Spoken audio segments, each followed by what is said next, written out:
नमस्कार। खटाना बुलेटिन में आप सबका हार्दिक स्वागत है। लाल कुआं भारतीय जनता पार्टी के जिला उपाध्यक्ष दिनेश खुलबे ने भाजपा प्रदेश की पुष्कर सिंह धामी सरकार को बेहतर सरकार बताया। यहां एक निजी कार्यक्रम में पहुंचे भारतीय जनता पार्टी के जिला उपाध्यक्ष दिनेश खुलबे ने कहा कि मुख्यमंत्री पुष्कर सिंह धामी के नेतृत्व में एक वर्ष में ऐतिहासिक कार्य हुए हैं और राज्य में विकास के नए आयाम छुए हैं। उन्होंने कहा कि बीते एक वर्ष में भाजपा के खाते में कई उपलब्धियां दर्ज हुई हैं तथा कई निर्णय दूसरे राज्यों के लिए भी नाजिर बने हैं। उन्होंने कहा कि नकल विरोधी सख्त कानून देश में पहली बार उत्तराखंड में आया है और इससे युवा और पूरा प्रदेश खुश है। यहाँ तक कि दूसरे राज्य भी इस कानून को लेकर उत्साहित हैं और अपने राज्य में लागू कर सकते हैं।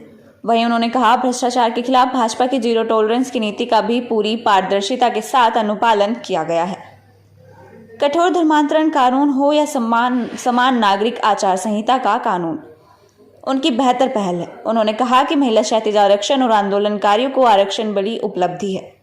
इसके अलावा उन्होंने कहा कि नैनीताल जिले की गौला नदी सहित उधम सिंह नगर की कई नदियों की लीज अवधि बढ़ाकर सरकार ने ऐतिहासिक कार्य किया है। वहीं खनन की रॉयल्टी दरों को भी एक समान किया है। इसके साथ ही उन्होंने कहा कि बिंदु खत्ता सहित कई गाँव को राजस्व गाँव दर्जा देने के लिए बड़ी पहल की है, जो बहुत बड़ा कदम है। उन्होंने इसके लिए मुख्यमंत्री का आभार व्यक्त किया।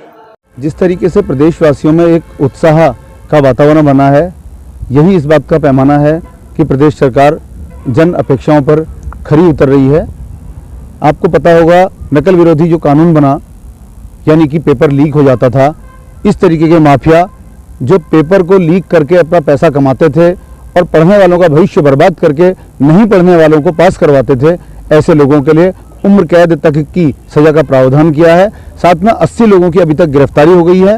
प्रदेश सरकार जो कुछ हटके काम कर रही है, एक तो ये कि पूरे देश का सबसे कठोर कानून बनाया है जो कि पेपर को लीक करवाना या नकल करवाने में सहयोग करेगा। दूसरी बात, महिलाओं को, हमारे देश में महिलाओं का बहुत सम्मान है और इस प्रदेश सरकार ने, उत्तराखंड सरकार ने उसको यथार्थ किया है। 30% क्षितिज आरक्षण, एक तो आरक्षण होता है, ये क्षितिज आरक्षण उन्होंने दिया है। उन्होंने इस तरीके से महिलाओं को सम्मान दिया है। और चूंकि मैं जिस स्थान पर यहाँ पर हूँ, यहाँ खनन का बहुत कारोबार होता है। गौला नदी, नंधौर नदी, कोसी, दापका, सब नदियाँ खनन से जुड़ा हुआ कारोबार उत्तराखंड में है। एक अच्छा राजस्व की प्राप्ति होती है।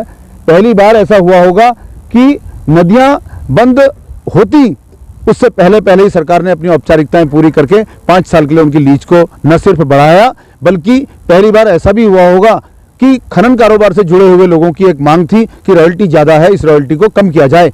कभी भी ऐसा नहीं होता है कि सरकारें बढ़े हुए पैसे को कम करती हों, लेकिन पहली बार ऐसा हुआ, उस रॉयल्टी को कम किया गया। यहाँ के उद्योगों को भी बचाने की कोशिश की गई, यहाँ के मजदूरों को भी बचाने की कोशिश की गई, यहाँ के रोजगार को भी बचाने की कोशिश की गई। साथ में फिटनेस का पैसा, लोगों को लग रहा था कि ज़्यादा हो गया है गाड़ियों के फिटनेस का, उसको भी पुनः यथावत किया है। इस तरह से प्रदेश सरकार ने हर मांग का संज्ञान लिया है और हर उचित मांग को पूरा किया है। समस्याएं थी इंदिरा नगर से आने वाले गंदे नाले का पानी अब तो हल्दूचौड़ तक पहुंचने लगा है। पूरी खेती उसने चौपट कर दी थी, उसके लिए भी करोड़ों के बजट की व्यवस्था हो गई है। बहुत जल्दी वो काम भी प्रारंभ होगा। और बरेली रोड पर खनन वाले वाहन चलते थे, दुर्घटनाएं होती थी। मई में उस सड़क का भी, जैसा कि विधायक जी से जानकारी मिली है, गौला के पैरेलल, जंगल के पैरेलल एक सड़क जो कि 3 पानी से लेकर हल्दूचौड़ तक जाएगी, वो खनन वाले जो वाहन होंगे वो उस सड़क पर चलेंगे। उस समस्या का भी समाधान किया है।